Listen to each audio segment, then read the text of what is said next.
ายดีตอนเช้าเนาะนี่มันเส้นทางเขตพลทันนะท่านผู้ชมซึ่งมื้อนี้เขาจะไปเบิ่งเส้นทางที่เพิ่นมีการปรับปรุงเส้นทางใหม่เนาะอยู่ที่เขตสะพานของใต้เนาะตัวมันตัดออกไปหาคู่เวียงเนาะไปเบิ่งเส้นทางที่เพิ่นปูใหม่เนาะอันนี้เขามาฮอดไฟแดงแถวตอนนี้เขามาฮอดเส้นส่วน23 สิงหาแล้ว23 สิงหาด้านซ้ายมือเป็นแสงดาราส่วนของเป็นทางแสงดารานี่ส่วน23 สิงหาเนาะ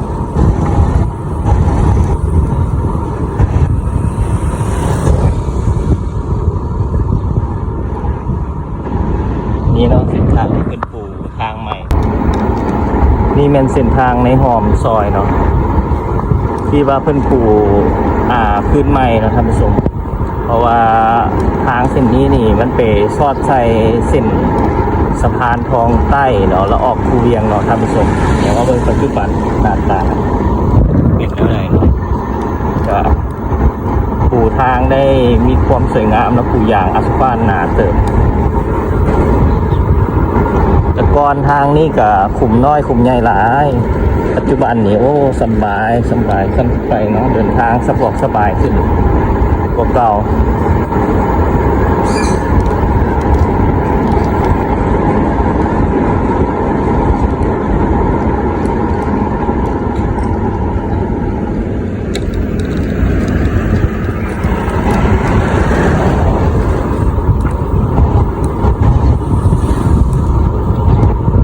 มีอพาร์ตเมนต์อยู่นี่หลายเนาะอพาร์ตเมนต์บ้านพัก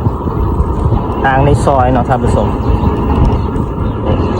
อันแรกซื้อนี่ออกคูเวียงเนาะแล้วเลี้ยวซ้ายออกสะพานทองใต้นี่มันเป็นตัดใส่สะพานทองใต้มีเฮือนคนหลายแล้วท่านทางในห้อมมีแต่ว่าบ้านคนเต็มเลยนี่ก็ห้างเขาเปียกเป่าหมกสอง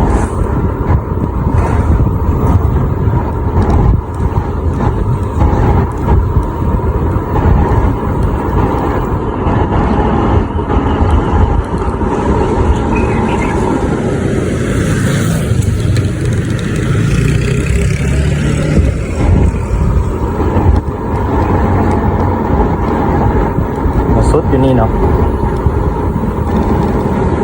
ทางสี่แยกเจอทางสี่แยกเนาะท่านผู้ชมเป็นกำลังสร้างต่อแล้วตัวนี้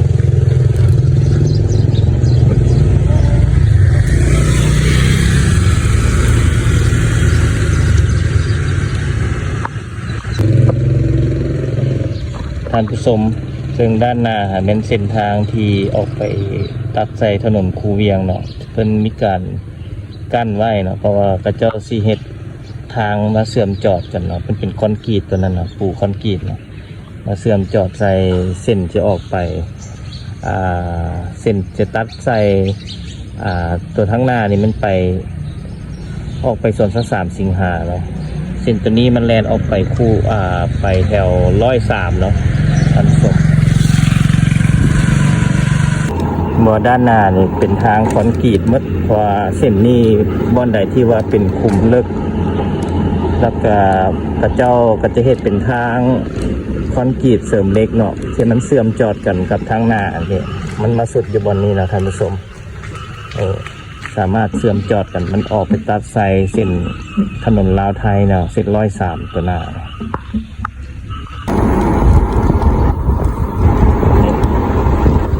อันนี้แน่นแถวว่าสะพานทองใต้เนาะสะพานทองใต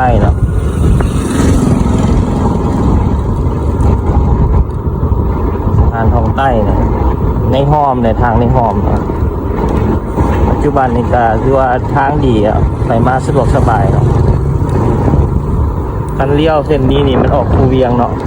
อัพแลนซื้อตัวนี้นะเส้นนี้ออกซื้อเลย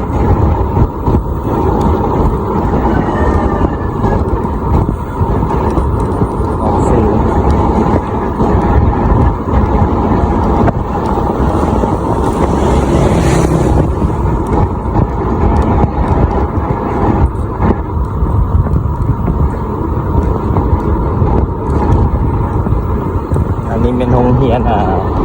นานาศาสตร์เวียงจันทน์เนาะ VIS เนาะ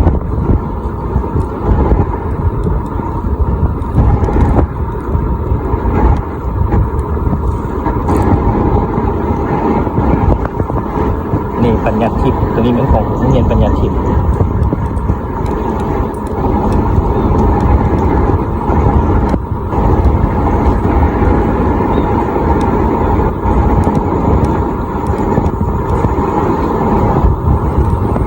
เส้นตัวนี้หันออกไปตัดใส่บริเวณทางสามแยกออกไปศพพระหลวงออกไปศพพระหลวงเนาะท่านผู้ชมออกไปหาวงเวียนตัวไฟฟ้าบริษัทไฟฟ้าลาวศพพระหลวงอันนี้เราเลี้ยวซ้ายท่านผู้ชมนี่เป็นเส้นทางถนนศพพระหลวงเนาะออกไปตัดใส่วงเวียนศพพระหลวงนะท่านผู้ชมว่าฝนตกเนาะตอนเช้านี้เวลา 6-7 โมงนี่ฝนตกหากกระเซาแล้วบนเส้นทางนี้เปียกข้างก็เป็นห้างอาหารห้างขายมีศพพระหลวงปัจจุบันนี่เส้นทางกับเส้นทางคอนกรีตเนาะปากละสองเลนเนาะท่านผู้ชมเป็นทาง2 เลนขาไปกับขากลับเนาะแล่นส่วนทางกัน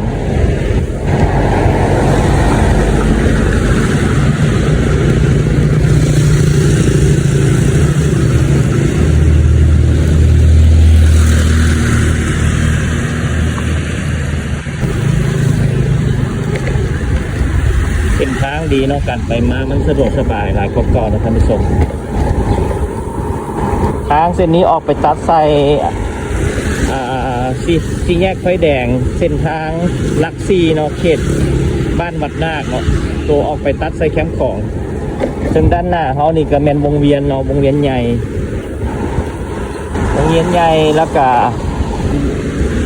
เป็นตึกอยู่ข้างหน้าฮันก็แม่นบริษัทไฟฟ้าลาวนะท่านผู้ชมนี่ท่านผู้ชมและคลิปนี้เขาก็สิขอจบเพียงเท่านี้เนาะแล้วพบกันใหม่ในคลิปวิดีโอหน้าอย่าลืมฝากกดไลค์กดแชร์เพื่อเป็นกำลังใจในการเฮ็ดคลิปของเราด้วยขอขอบใจ